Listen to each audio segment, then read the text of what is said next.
Tuesday Thoughts, and I am trying to punch the right button. So let's see if we can do this in less than 30 seconds. So there it is. All right. Hi. John here, you there. Thanks for coming by, as you always do. SDH AM.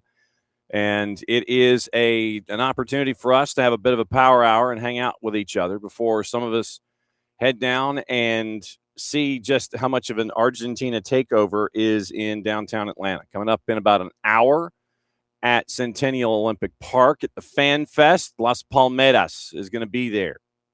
Must be there in person to see that. If you have the opportunity, go see Las Palmeras. I think Nick is. So that is part of this list. Noon kick here in Atlanta, over at Atlanta Stadium. And like I said, it's going to be that way for about another 12 days before it reverts to its previous title. And all of the signage. Man, what happens to all this signage? That's my biggest question. What happens to all this signage when we're done? Like all the bunting that's wrapped around the stadium. Does someone in their backyard, someplace in like Pascagoula, Mississippi, end up with one of the side panels from Atlanta Stadium in their backyard, and they just kind of wrap it around like 19 times? And you said, "Where'd you get that?" "Oh, I got it from the Atlanta committee once the tournament was over." Kind of just use it as wrapping around your house or something. What happens to all of that bunting and all of those signs and all of that signage that our friends from SCAD were piecing together so we could all be there in that final mile to get to Atlanta Stadium? What happens to all that branding and all that signage? I just had this vision of houses all around the United States, from like Fargo, North Dakota. There's a sign that says section 126 to 129 this way. That's kind of what's going through my head. It shows you where my brain is. But obviously last night a disappointment. We'll get into it more, obviously, as the week goes along, since we have a very limited time space this morning. It's more of just reintroducing us to what happened and getting us ready for the remainder of the day. So opening kickoff brought to us by our friends at Black Pitch Coffee and blackpitchcoffee.com. Start your day with the most important stories in the game, the right way to start your morning. Black Pitch Coffee, part of the SDH community, showing up at events all over Atlanta. Try their home blend made with beans from Brazil and Guatemala, heavy-bodied, notes of walnut and semi-sweet chocolate, and a rich world-class finish. Opening kickoff brought to us by our friends at Black Pitch Coffee and blackpitchcoffee.com. So today we'll go over the two matches that happened yesterday. Get you ready with the two matches that are happening today, noon and 4. Then we'll go over the rest of the news of the morning, and there is some news on a couple of different fronts, and it has to do with some teams in the NWSL and their future plans. Injury news, obviously. We can get into all that. We'll get into all that, and we'll be with you for until 9 o'clock this morning, and then we got a jet because we're heading downtown. So, obviously, U.S., all three hosts are now officially gone from the tournament. And there was one of the folks that for those of you that listen to Maddie and Jason for Atlanta Soccer Tonight in the pregame show before the kick at Lumen, they were wondering about players to watch. And one of the players that I had to watch was Charles de Ketelaere. De Ketelaere in the previous matchup for Belgium was pulled after 45. In the Senegal match, he was pulled after 45 minutes, completely ineffective, registered a 5.5, courtesy of our friends at SofaScore. In that 3-2 come-from-behind win, the lineup that was there for Rudy Garcia, Courtois in net, De Kuyper, Teate, Michel, and Castagne at the back, Tielemans and Van Aken in front of them, Doku, De Bruyne, and Trossard is your attacking midfielders, and De Ketelaere was up top. Pulled at the break, De Ketelaere, who you see at Atalanta. 4 of 6 passing on 16 touches. 5 touches inside the Senegalese 18. 0 for 2 on the dribble, 0 for 2 on crosses, dispossessed twice. 1 defensive contribution, 1 tackle, 1 for 6 on his duels, and he was out the door at the break. If Rudy Garcia was going to have success last night, De Ketelaere was going to have a comeback. He's going to have a comeback performance, a snapback performance, whatever you want to call it. He was going to have to do an ish ton better than he did in the matchup against Senegal. Safe to say he did that. Lineup for Rudy Garcia this time out. Had a couple of changes. No De Bruyne, no Doku. That raised the people's eyebrow out of the blocks. Courtois in net, De Kuyper, Michel, Ngoy got the start as your right center back. Castagna was also a part of your back four. Raskin and Onana were the two in front of them. Attacking midfielders, Trossard, Tielemans, and Luca Bacchio. Everyone that saw the friendly with Belgium a couple months ago saw what Luca Bacchio could do. And then you had De Ketelaere up top in Seattle. De Ketelaere went 67 this time, 30 touches, 2 goals and an assist, XG and XGOT 1.11, 1.98, 15 of 17 passing, 3 chances created, 3 shots on target, 30 touches, 3 defensive contributions, touches inside the opponent's 18. 5 of those had a successful dribble. Also, 2 passes into the final third, 3 defensive contributions, a tackle, interception, 2 interceptions, 2 recoveries, 6 of 10 on his duels over 67 minutes. So De Ketelaere had a get-right game at the time when you really needed to have one from Belgium on the day. For the United States, it was Freeze in net.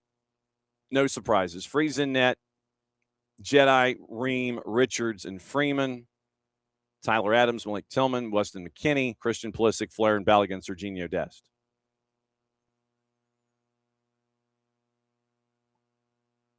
Belgium got no time wasted getting on the board, turning that crowd of 12s onto their hands after a goal in the 9th minute. De Ketelaere was unaccounted for, at least in a tight fashion. Cross came in, De Ketelaere gave you a slam dunk, and it was 1-0 in the 9th minute. A couple of chances were available there for the United States, and also took a while for them to get warmed up. An initial save from Matt Freeze led to a corner in the second. Then you had Richards and Tielemans coming together in the 22nd. Then you had this moment to even things up, and we'll play you a couple of different versions of it. When you have the opportunity to get Andres Cantor for a call, you get Andres Cantor for a call. Set piece, Malik Tillman and the librarian assassin struck again, courtesy of our friends at Telemundo. Será Tillman o será Robinson contra Thibaut Courtois. Ahí va Tillman. ¡Gol! ¡Gol!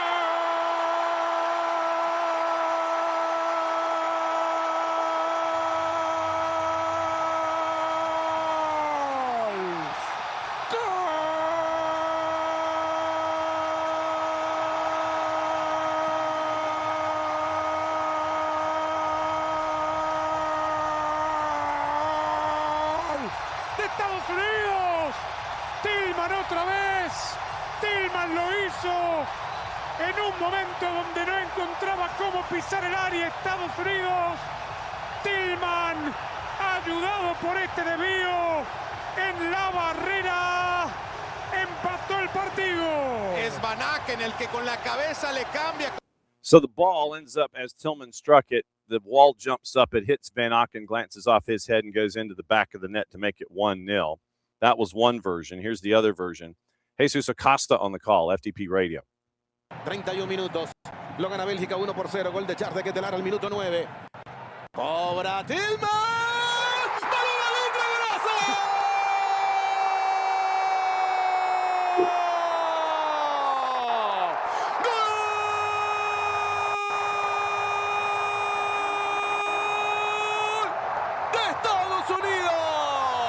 Al 31 y por segundo partido consecutivo Malik Tillman anota de tiro libre para enviar la pelota al fondo del arco en el peor comienzo de un juego en este mundial para Estados Unidos, cuando las cosas no estaban saliendo bien, cuando había precisiones y errores, llega esta pelota que consiguió Balón para el tiro se desvía al palo izquierdo de Courtois. Se va al fondo de las redes. Y en el primer tiempo lo ha empatado Estados Unidos. 1-1 frente a Bélgica con el gol conseguido por Malik Tillman por la red del Mundial. Fútbol de primera. So there you go. It was 1-1 at that point. But then you did what you cannot do, and that is give up a goal practically next possession back down the floor.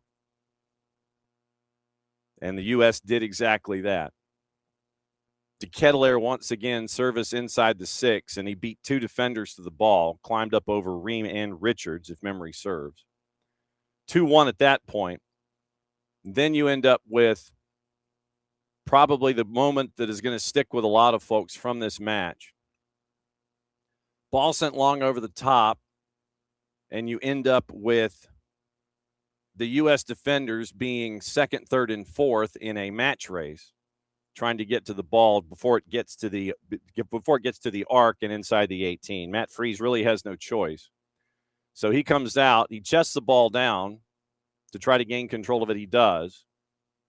And then in trying to pass the ball forward, he hits the turf first on his follow-through. There was pressure coming from behind. I don't know if he heard it or what. I don't know what you could hear at Lumen. But anyway, ball hits the turf. Freeze's cleat hits the surface before it hits the ball in and of itself. Ball goes about 10 yards forward, and then it's an opportunity just to launch it past Freeze and the defense that was trying to double back and get into a position to defend. Into the net, 3-1 at that point. Van Aken scores in the 57th. And then Romelu Lukaku scores at 90 plus 3 to make it 4-1. Your final number 9 versus number 17. So looking at the numbers in this matchup, 56-44 possession U.S., but, you know, when you're chasing, that's understandable. 15 shots to 7, Belgium. 7-2 on target. 22-12 touches in the opposition box. 4 big chances to none. And Belgium even missed 2 chances. 2 yellows for the U.S. Corners 5-3 for Belgium. Once again, total shots 15-7. Shots off target 5-4 U.S. 4 shots blocked for the United States. Shots inside the 18, 10-5. Outside the 18, 5-2. Defense 22 tackles to 20. The U.S. and Belgium each had 9 picks, 4 blocks to none, 23 clearances to 18, 3 keeper saves for Freeze compared to 1 for Courtois. Accurate long balls, U.S. 19 of 37 and 18, 30%. So 18 of 60 for Belgium. Once again, 22-12 touches inside the opposition box. 55-52 duels won by the Belgians. Looking at the numbers across the board, the grade outs, courtesy of our friends at FOTMob on the lineup, some of the lowest grades I've seen. Your 2 center backs, Tim Ream, a 4.4, Richards a 4.8, Matt Freese a 4.6. Jedi a 6.3, swapped out late. Alex Freeman a 6.6. Tyler Adams a 6. Malik Tillman with the goal of 7.6. Weston McKennie a 5.9. Dest a 6.3. Subbed in at the break. He was having problems in the first 45, and so Mauricio Pochettino made the decision to pull. Valerian Balogun a 5.9, and Christian Pulisic, who left after 60 minutes in an undisclosed injury that happened in a follow-through at the edge of the 18, where he made contact with a Belgian player's leg first and not the ball. And he was having problems running from that moment forward.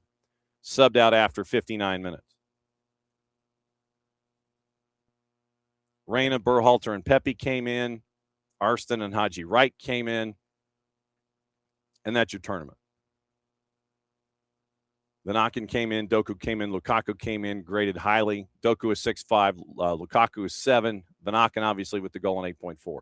Came in after 21 minutes. And obviously, the concern for a lot of folks is Amadou Onana, especially at Aston Villa. We'll get into that news in a bit. But Onana goes down with an injury after 21, and Now Villa has something else, and Unai Emery has something else to keep an eye on going forward as you're heading into training camp here in just a little bit. Mauricio Pochettino, after the match, obviously, very disappointed about what went down. And here is part of the conversation that he had with the assembled media after the match in the 4-1 loss. The U.S. bounced out in the round of 16. Yes, I agree. I think today we didn't show our real quality like a team. I think never we will connect with the man of the game. I want to congratulate Belgium because they were good. Like I told before, it's a very good team. But I think we were not in our level. I think we never connect with the game. I think we really start in a poor way. I think we never were with the flow of the game. Even when we score, and the 1-1 from Malik Tillman, even in the next action we concede the goal. Goal that normally, I think we cannot concede.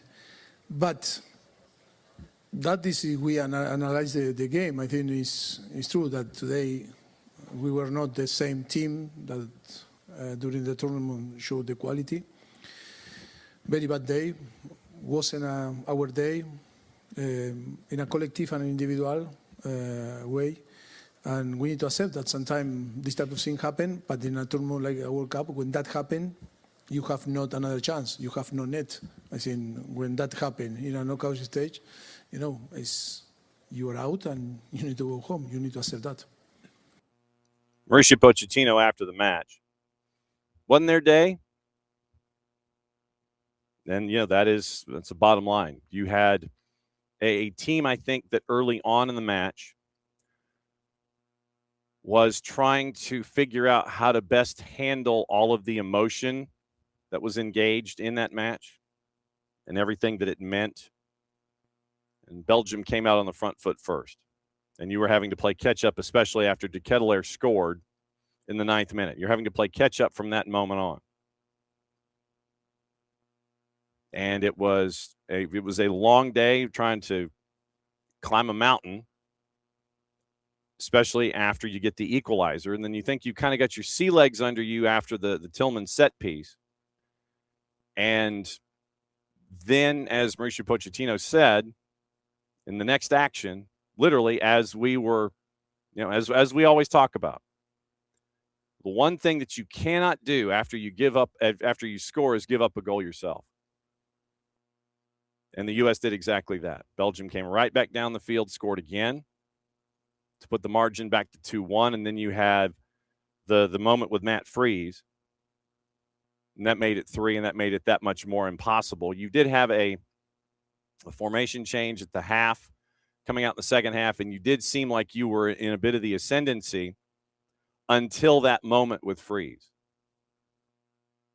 And then Van Aken scores to make it 3-1. And then as you're chasing, obviously Lukaku gets a fourth. And the fourth one, to me, in the grand scheme of things, is just something that is a byproduct of chasing the match at that point. But bottom line is final 4-1, and the U.S. is knocked out. And so Belgium will play Spain in the next section of the World Cup in the round of 8. So that'll be the next part of this bracket that goes forward. And yesterday, it was goalless for a long time in that other matchup at Jerry World, where there was a lot of red. And Spain and Portugal went at it for a full 90 minutes, and then you have this moment late. We'll start with our friends from Telemundo, and this is how you end up with the result you do. Mikel Merino right down the middle, right as you're at 90+1. So here's the highlights from our friends at Telemundo. Quedó de marca uno que puede ayudar, pero que no es recuperador neto.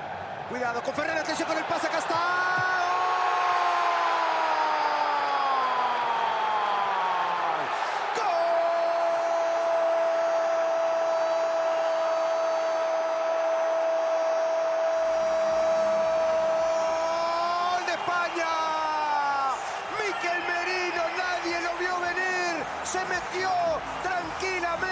pisando el área suavemente para que nadie lo pudiera agarrar, y define perfecto al palo derecho de Diogo Costa.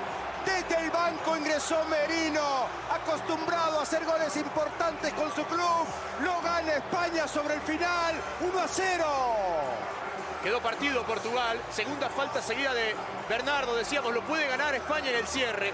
Y en ese lo puede ganar España en el cierre, conectaron dos hombres que entraron de la variante. Ferran, que entró muy bien, y después Merino, en esta aparición, como lo ha hecho ya.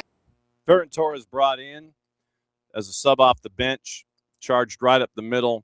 Everyone was kind of drawn to him in the attack in the final third. Merino kind of slips between the two center backs. Great ball from Torres, good vision. And it ends up with a ball in the back of the net for Spain, and they end up winning it 1-0. That was one version of it. Here's Diego Pesolano's version, courtesy of our friends at FTP Radio. Y el tiempo extra del encuentro es presentado por Merino. Ya se lo digo, va Merino, define gol. ¡Gol!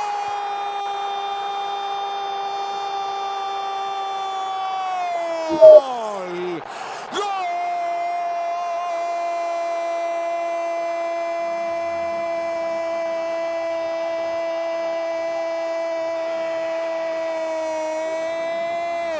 De España, como presagiando lo que tenía que ocurrir. El cuarto árbitro levanta el cartel de 6 minutos y la pelota fue al 6 y definió agarrándolo, caminando al arquero Diogo Costa, y un remate rasante de Mikel Merino para que España pase a ganar este partido que se dormía lentamente, que buscaba tranquilamente el alargue, pero una habilitación extraordinaria de Ferran Torres para Merino, que está acostumbrado a esto de los goles, siendo mediocampista, define de zurda abajo sobre el palo derecho de un Diogo Costa que cerró bien, pero no llegó a tapar. Gana España y encara hacia los cuartos de final.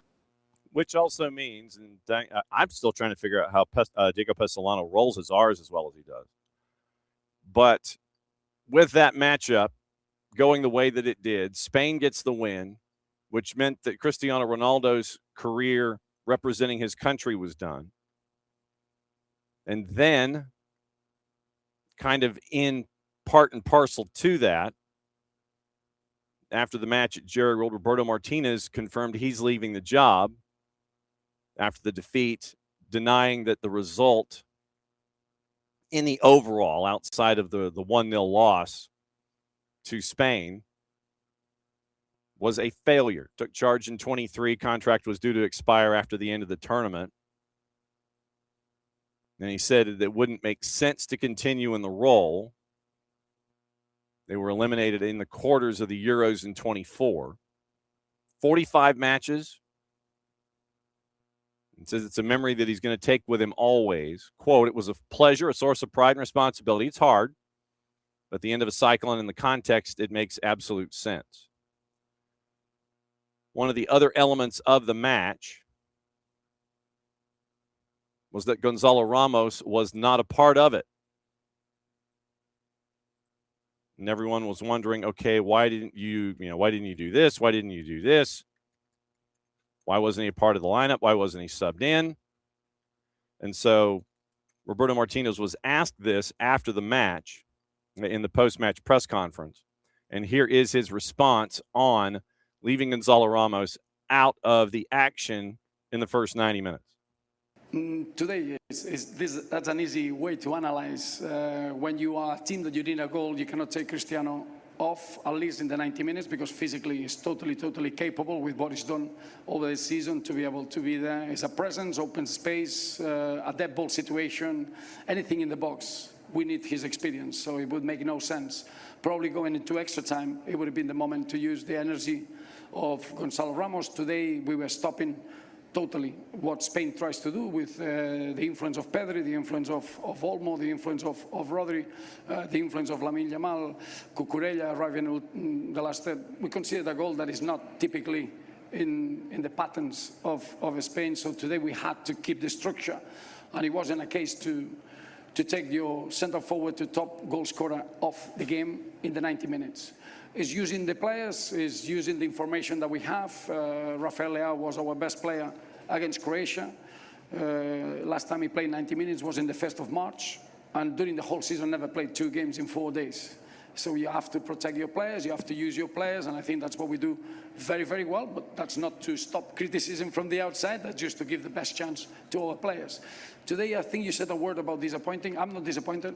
No, I'm sad. I'm sad because we lost. We wanted to get to the final. I really felt that we could get 8 games in this tournament, but I'm extremely proud. We played one of the favorite teams eye to eye, and at times we made them being very comfortable. You have to score goals. If you don't score goals, you're always open. But I'm extremely proud of the work of the players and the journey that we had to be able to play like this. When I arrived in the Euros, I said it, we played against France, and the first half we couldn't have the mentality to be able to play eye to eye. It was in the second half, and we were unlucky to lose on the penalties. Then we got the rewards, playing against Germany, away from home, playing against Spain, and winning the Nations League. So it's been a journey, and today it's just immense pride to see how we played, the personality, the focus. The result didn't go our way, as it happens in this stage of this tournament, because you're playing against teams that they got the best players in their country, and they got in this case, a tag of favorites in the tournament. So Portugal is out. The United States is out. And so we're getting close to the round of 8. So now it is 10 teams left in the tournament. And we do have 2 matches today, getting you into the juice boxes of the tournament. Once again, noon Eastern at Atlanta Stadium. Argentina, massive favorite.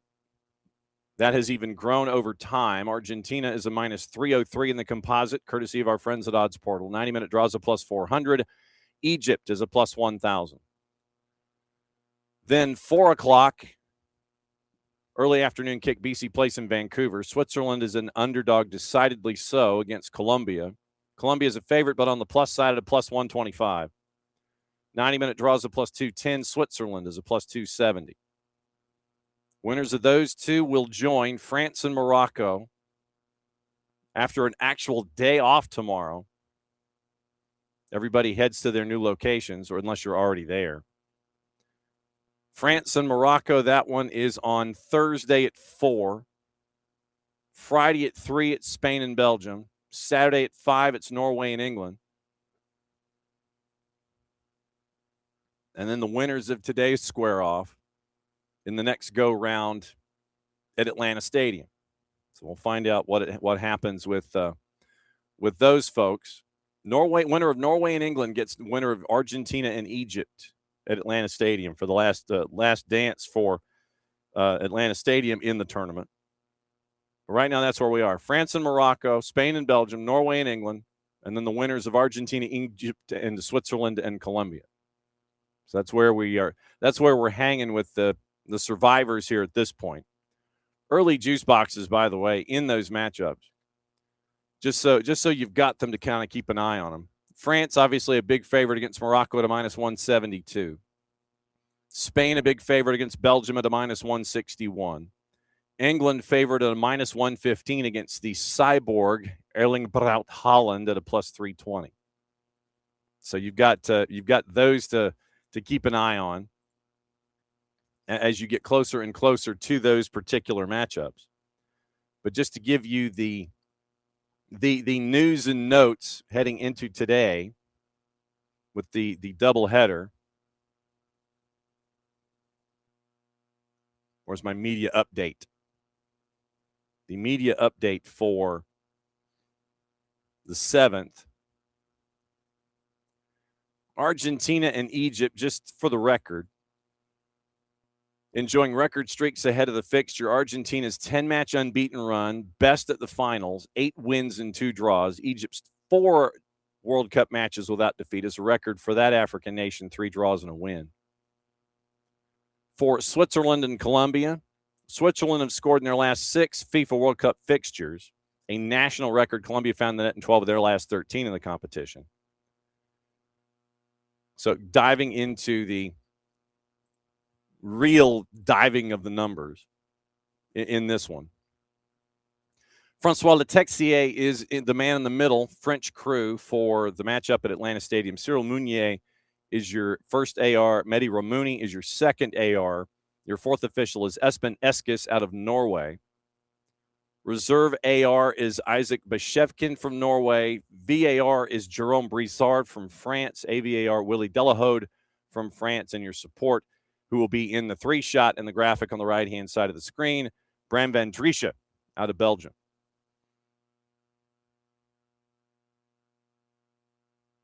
Previous meetings, Argentina has won both to the tune of 8 goals scored, none allowed. Last time they met was a friendly, all the way back in 2008 in Cairo.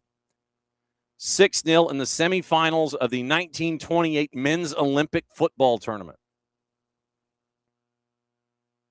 Albi Celeste have won 8 successive FIFA World Cup matches against African sides ahead at halftime in the last 6. They've won 8 of their last 10 in the knockouts. Played it in extra time at the World Cup, a record equaling 12 times, tied with Germany. I don't know if that's a record you necessarily want. Prevailing in 10 of those encounters.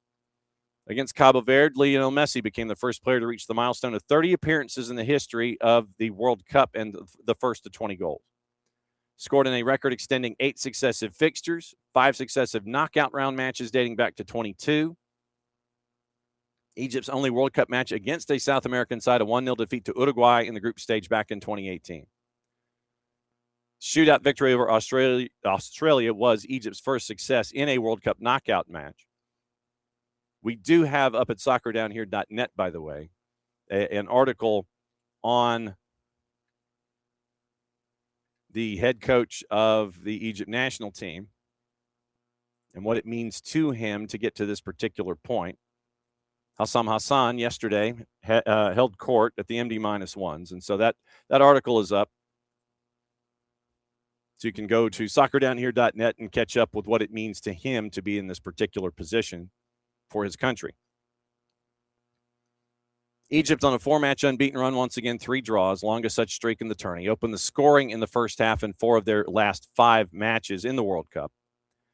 Imam Ashur has now netted 2 goals in the World Cup. Only Mo Salah has scored more for Egypt in tournament history with 3. Trezeguet could make his 100th international appearance for Egypt. Alexis and Mo Salah once again played at Liverpool together. Emi Martinez was a teammate of Trezeguet in 2021. 2 of Mo Salah's 68 international goals have come against South American opposition, both in friendlies against Chile in 2013, Madrid in 2013, and in Santiago in 2014. Messi has scored 7 goals against African sides, including a hattie against Algeria in this tournament in the opener of the round of 32 against Cabo Verde.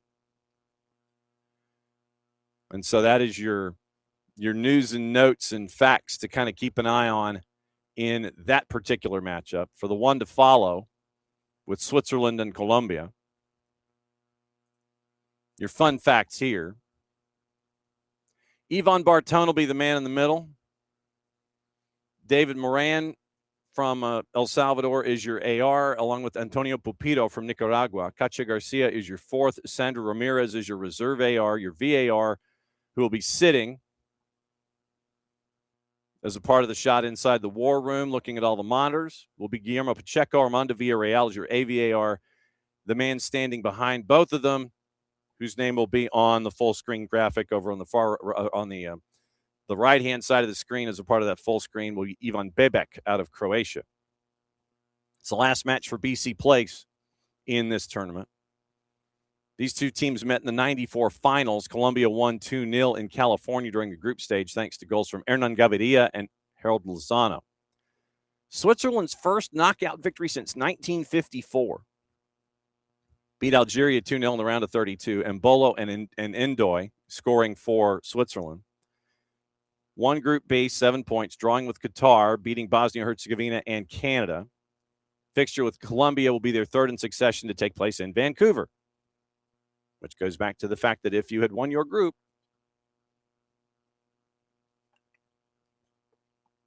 Canada would have been following that same path as long as they would have stayed in the tournament.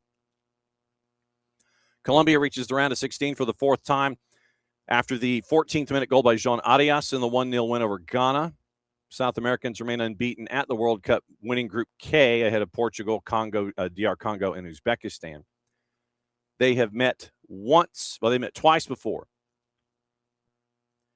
And it was a win for Colombia and once before. Losing 2-0 in the 94 World Cup. We mentioned the Gaviria and the Lozano goals in that one. All previous meetings, they've met 4 times. Colombia's won 2. They've drawn 1 and lost 1. Last time they met was back in 2007. Colombia won 3-1 in a friendly at the Orange Bowl. Switzerland have, by the way, only won one of their 9 World Cup matches against South American teams, losing 6, a 2-1 win over Ecuador in 2014 in the group stage. Switzerland, Colombia, winner here gets to the quarters, equaling the best ever FIFA World Cup finish for either country. Switzerland got there 3 times, 1934, 1938, 1954. Colombia's sole quarterfinal appearance came back in 2014. The Nati have lost their last 5 World Cup round of 16 ties. The Swiss have won 3 successive matches for the first time in their history in the tournament. Switzerland have lost only one of their last 18. They've won 11 and drawn 6, netted 6 in 6 successive matches at the World Cup for the first time. Brel Mbolo has now scored 4. Sepp Hügel has 6. Xherdan Shaqiri has 5. Those are the top goal scorers in Switzerland history. Colombia's only World Cup knockout round encounter with a European team was against England, 2018 round of 16, lost in the penalty shootout. Colombia prevailed in one of their 3 World Cup round of 16 ties, a 2-0 win over Uruguay in 2014. They've kept 5 clean sheets in their last 7 World Cup matches. 3 successive games without conceding. La Sele have scored first in 3 of their 4 this year, the exception being the goalless draw with Portugal. They haven't conceded in the first half of their last 7 in the World Cup. Scored in 12 of their last 13. The Tricolor have won 9 of their last 13 in the World Cup, drawing 2 and losing 2. Teammates, Switzerland's Ricardo Rodriguez plays with Cucho Hernandez at Real Betis. Remo Freuler of Switzerland and Jean Lucumi of Colombia were teammates at Bologna, and they have been since 2023, winning the Coppa Italia in 24-25. Switzerland's Dan Endoy and Mikel Abischer, former Bologna teammates of Lucumi, Endoy scoring the winning goal in the Coppa Italia against AC Milan in the 24-25 version. Granit Xhaka played with Gustavo Puerta at Bayer Leverkusen back in 23-24 when they won the Bundesliga and the German Cup. So that's your rundown of the fun facts with that matchup. And that gets you to where we are. Messi having scored in a record 8 successive fixtures. France's Just Fontaine in 58 and Brazil's Jairzinho in 1970 are the closest competitors in that department, scoring 6. By the way, Fan Fest right before the match is supposed to start. The Universal Circus is supposed to be there. But once again, Las Palmeras is supposed to be there early, so get there early. You got 22 minutes before it opens if you don't have tickets. And since we're past the halfway point, I guess we can sit here and say it's time for the hydration break, brought to us by our friends at local Vine Beer, Wine, and Liquor stores. 2 locations, Johns Creek and Cumberland Parkway and Cobb Parkway. The mall that's right there at the corner that has the AMC Theater, that's where they are. Plus the place where you can get all the really expensive baseball cards. It's there. So local Vine Beer, Wine, and Liquor stores, thanks for being great partners with us here in 2026 for everything that we're doing here at SDH. And if you go in, odds are you're probably going to do a lot of impulse shopping because they've got a lot of stuff to display. They got a lot of stuff for you to pick up. And trust me, when I walked in the building and I had the remote there a couple of weeks ago, there's a lot of stuff to stare at and there's a lot of stuff to walk out with. So hydration break. I need hold music. All right, that is the hydration break. And that gets us to kind of where we are today with all of the news and notes and things and stuff. And we're going to kind of be bouncing around from a couple of different places here. We do have some, obviously, transfer rumors overseas. And we're going to do what to watch, where to watch it, how to watch it. Brought to us by our friends at Fanatis, fntz.co/soccer down here. That link is important. Helps them out, helps us out, and it helps you out, adding to your streaming services and all the places where you thought you couldn't see games in the past that you can now. From our friends at Fanatis in South and Central America at fntz.co/soccer down here. You can get, in addition to what you're used to seeing, You get all the BNs first and foremost, which means you get Libertadores, you get Sudamericana, you get Middle East and North Africa, you get CAF, you get AFCON, you'll get WAFCON in about a month. You get all of the U7, you get all the U qualifying tournaments and action like that. You get their activity in the French League, the Turkish League, and the Polish League in league play. So that's going to be there for you. You also get links to Tigo Sports, and you also get links to CATV. Streaming services are there. You get a lot of the A and B divisions that are attached to South America. You end up with TVV out of Venezuela. But if you have cable, you could probably get TVV on that cable system. You didn't hear that from me. CDO Plus out of Chile. You get Liga 1 Max Pro out of Peru. You get TEC with their coverage of Argentina. And you get, I think that's pretty much it. But once again, you get links to Sudamericana and Libertadores as well.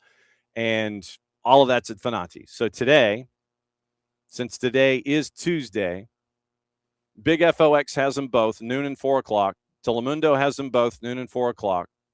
Fox O&E has them both at noon and 4 o'clock. And apparently Fox O&E was having transmission issues yesterday.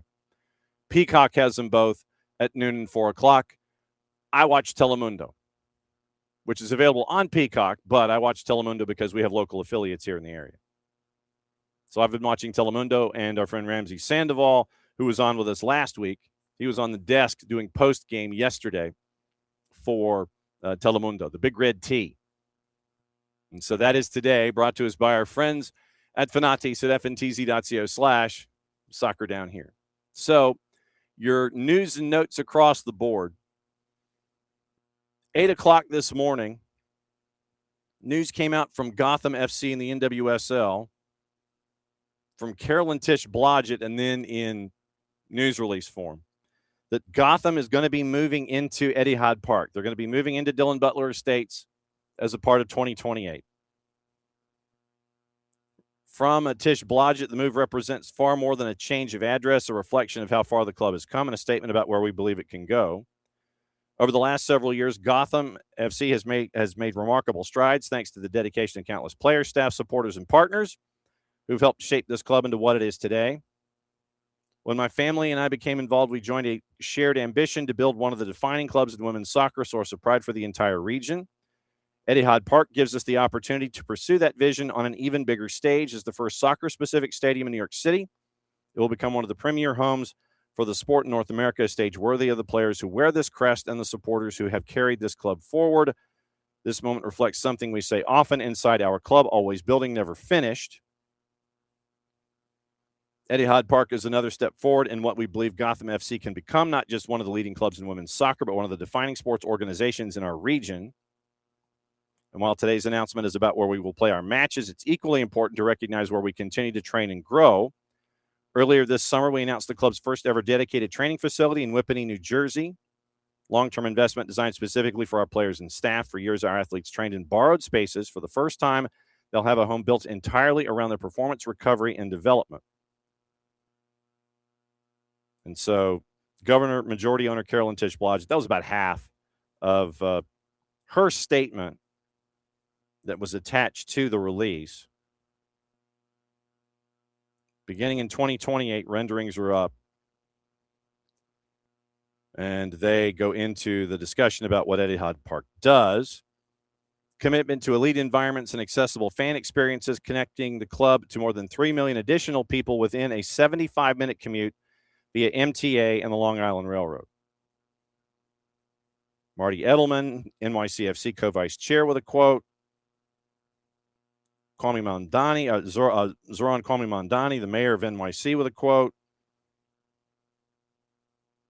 And so then they continue to tell you about the perks with Etihad Park. 7-story LED gateway, 9,000 plus square foot supporters porch, 400 square foot LED display, 25,000 capacity venue. So Gotham moving in to the borough of Queens to be a part of everything at Dylan Butler Estate starting in 2028. And that's probably one of the larger pieces of news that came out this morning. Also, after what happened yesterday, Keeping an eye on Amadou Onana, obviously ruled out of the rest of the World Cup. Torn ACL in Belgium's win over the United States, obviously set for treatment and rehabilitation.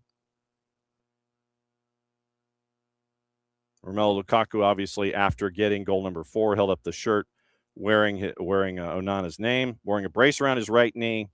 And now we know the severity of it, tearing the ACL, and also a setback for Aston Villa in the upcoming season. Botafogo continues, according to Cesar Luis Merlo, to try to bring in new players. Lucas Monzon apparently is now a part of that. Newcastle is open to talks, according to David Ornstein. Talks with Freiburg in coming days as work continues to sign Johan Manzambi.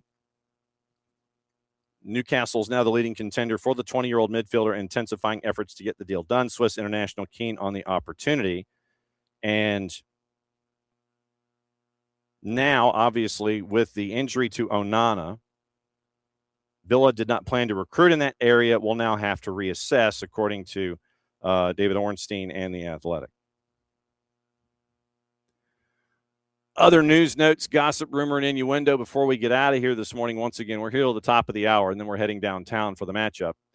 Mauricio Pochettino, obviously, he was asked about his future. He was not going to say, one way or the other. Understandably so. There's more time to focus on the result. But he's going to take some time away, and he's going to take some time to think about it. I think now is the moment to assess the tournament. I'm sure in the next weeks we can start to talk if they want to talk. And they being U.S. Soccer, and you can bet damn well that they do. It had been reported that they had approached, meaning U.S. Soccer, approached Pochettino about a possible contract extension before the World Cup began. Now the question is, does Pochettino want to hang, or does he want to go back to club football?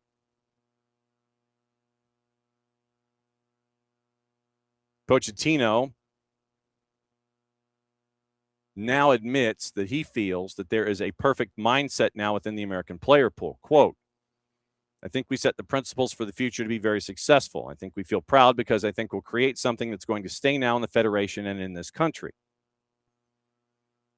I think this team showed that we can play football, we can play soccer, we can compete. A lot of young players with a lot of potential and future, and I think a generation of young kids that are coming behind.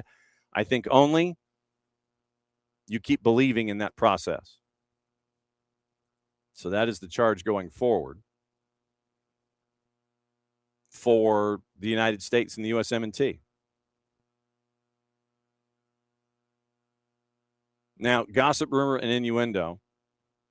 Who's going where? Who's doing what? And obviously, Christian Pulisic disappointed in himself as his World Cup came to a close after 59 minutes. No disclosure yet on the extent of the injury. But it would not surprise me if something happened on the instep of his right foot, that there might be some either some deep bruising or some bone issues on the instep, considering his follow-through and his inability to run after the fact. You're probably going to get some ice and some walking boot, maybe some crutches, and then they'll reevaluate. But just keep an eye on the instep of Christian Pulisic going forward.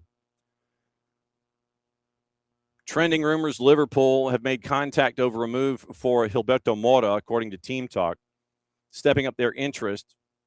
Manchester United, who are also keeping tabs, set to prioritizing other targets instead, Real Madrid and Barcelona. Also admire Mora, who is under contract with Tijuana until 2029 and cannot move to Europe until he turns 18 later this year.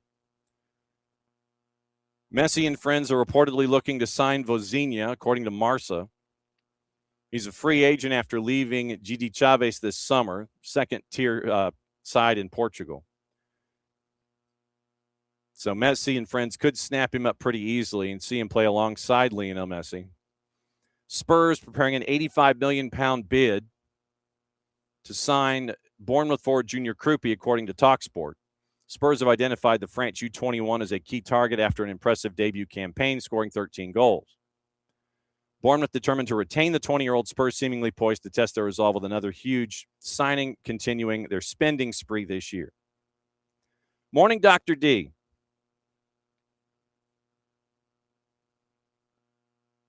And I think that you are, in your first entry, I think that you were right, especially out of the blocks. Didn't look comfortable for a team that looked like they could win moment, looked like it was too big it feels. I think that it took them a while to get acclimated into the match, especially in that first 10 minutes. First, really, 20 probably. You get to the quarter pole, and they were still trying to kind of find their way. I think that the energy in the building, and I think they might have been swept up in that a bit, but it took a while for them to get everything started and to get the engine warm and get into the rhythm of the match. I think that you're right in that regard. I think it took a while for them. I think that energy was almost too energetic to start off. And good morning. Good to see you after it's been too long since you've been in the Twitch pitch. Bournemouth are determined to retain Krupi. Spurs seemingly poised to test their resolve. PSG have struck another agreement, this time with Monaco over Magnus Akliush. Personal terms, RMC is reporting. Heavily linked with a €50 million move all summer. Negotiations between the two clubs over a fee are still ongoing. Akliush has agreed to terms over a 5-year deal with PSG following a Ligue 1 campaign, getting 13 goal involvements in 31 matches. Newcastle United closing in on the signing of Ajax midfielder Sean Stewart, according to Fabrizio Romano. 18 years old, ready to move. Total package, €25 million north of it.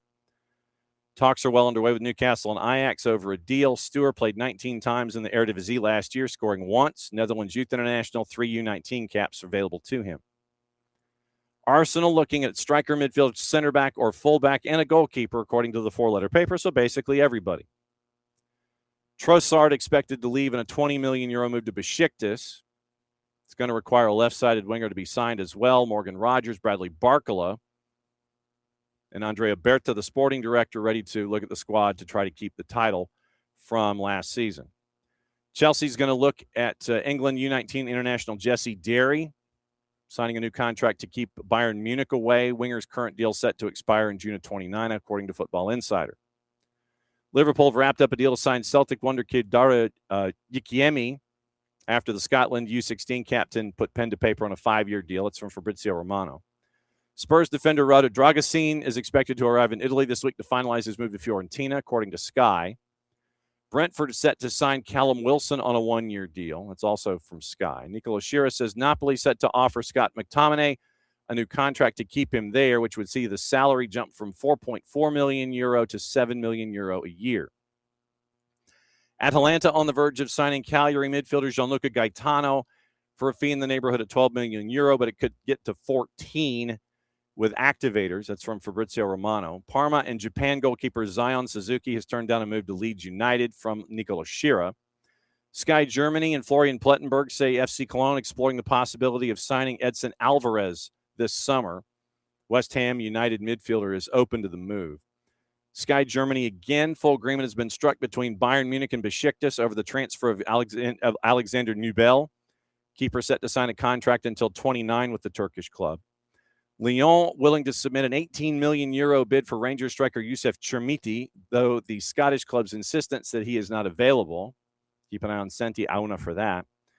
Ipswich have reached an agreement with Toulouse to sign forward Emerson with 2 N's in a deal worth up to €32 million.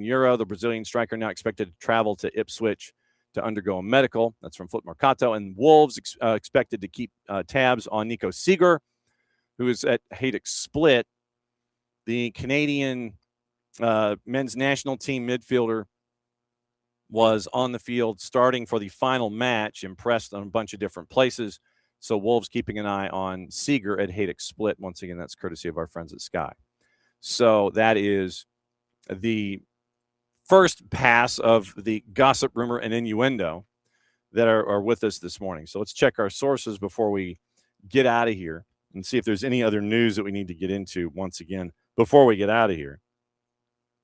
And let's see. So Morning Espresso, by the way, is up and running. Thanks to our friends at Kaiser Permanente for being great partners with us for that. And we can't thank them enough for being great partners and friends with us from the absolute beginning. that it is attached to. I'm trying to see if there's anything else that I have missed, not in my bolos at the moment. And let's see. So we check in with our buddy Ben Jacobs. And let's see. A lot of it has to do with what happened last night. Nothing outside of it. Ben was at the match in Seattle and spent a lot of time reporting on it there. So if you want to go catch up with Ben and what he does over at Give Me Sport, you can go ahead and do that. Now, let's see if there's anything that we missed domestically before we get out of here in the next couple of minutes. And Tommy Bogert at GMS pretty much was looking at the same thing, covering the match. Pochettino last night late hoped that Pochettino thinks that Pulisic twisted his ankle, hopes it's not serious, hoping to reintegrate with AC Milan ahead of the 26-27 season.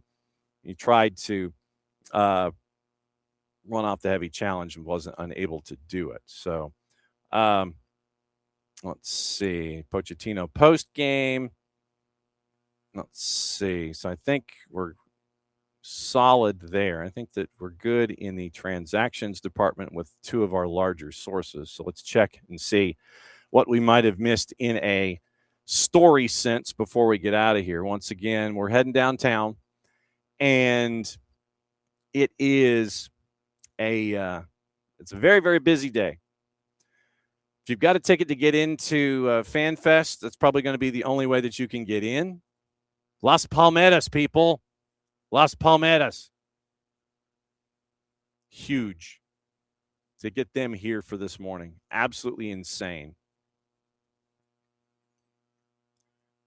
Rodri said he apologized to former Manchester City teammate Bernardo Silva after celebrating in his face when he missed a late chance in the last 16 tie. Says, quote, I made a mistake because I celebrated when he'd missed. I apologized to him immediately. So there was that. Peak audience of 9.1 million for England's match, breaking the BBC record in the time slot for the matchup against Mexico. Rerun on BBC Two the following morning got a peak audience of 1.1 million, averaging at 900,000. So quick stuff there. And I'm trying to see if there's anything else that I might have missed from a transaction standpoint. I think we're in decent shape there. Let me check another paper really quickly before we get out, and then we'll head downtown and hopefully see you there. Over under Pochettino's back. I think he's intrigued. And once again, we talk about when we talk about value of building a project. You've got to find out where Pochettino's head is. Does he want to get back to club football, considering all the chaos that's gone on and most of the big ticket items are full? I think because of that, that's kind of leaning him back to staying. So I would say it's more than 50-50. But once again, the resources have to be made available to him. He's got to sit there and say, okay, here's my wish list to get us to the next level. Can it be met? I think that's part of it too. They're going to come to the table. I think they like each other and that they want to go out on a second date. But this is when you start telling the person at the other end of the dinner table, hey, this is me. I know you're you. You got to kind of change a little bit because I see some things that do need to be changed.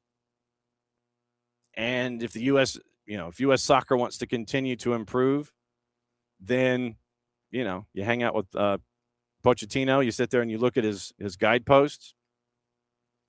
How does this contribute to a future? And I think that's the next step. You got to lay out your ground rules for sharing the same house. Norway apparently is battling a sickness bug before the matchup against England. So if folks are under the weather, then keep an eye out. We already gave you the numbers there, so we'll see what happens. And I think that legitimately will do it. So keep an eye out on all the socials for all of us here today, because we're heading downtown and we're going to be reporting on Argentina and Egypt for you. We'll have coverage in the afternoon. We'll have coverage after the match, leading you into the second round of 16er that's left on the board, and the Switzerland-Colombia match that is going to be at BC Place at 4 o'clock will lead you into that. So just keep your notifications squared away. It'll be me and Jason and Maddie and Sophia, the 4 horsemen. We're heading down to Atlanta Stadium, and we're going to be there for the last matchup of the round of 16. So, it was a downer. We'll get into it more tomorrow. Dylan Butler's going to join us at 10 o'clock. We'll have more stuff. That's the official term, and we'll talk about it then. So, thanks for hanging out with us for the Power Hour. We're packing up as quickly as we can. We're going to take somebody out for a WALK, and then we'll be back here later tonight. And keep an eye on Atlanta soccer tonight. That's what I got to talk about. Atlanta soccer tonight. We're going to find out if it's 9 to 11 or if it's 10 to midnight. So we'll see what it looks like with everything here on the field. Mikel Marino. And tonight, 10 to midnight.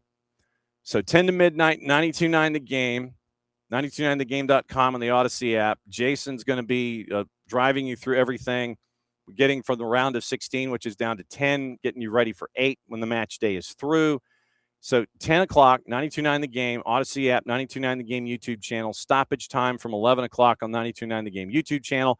You get to be caught up on the rest of the day.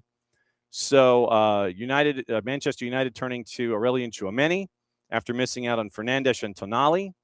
Keep an eye on that.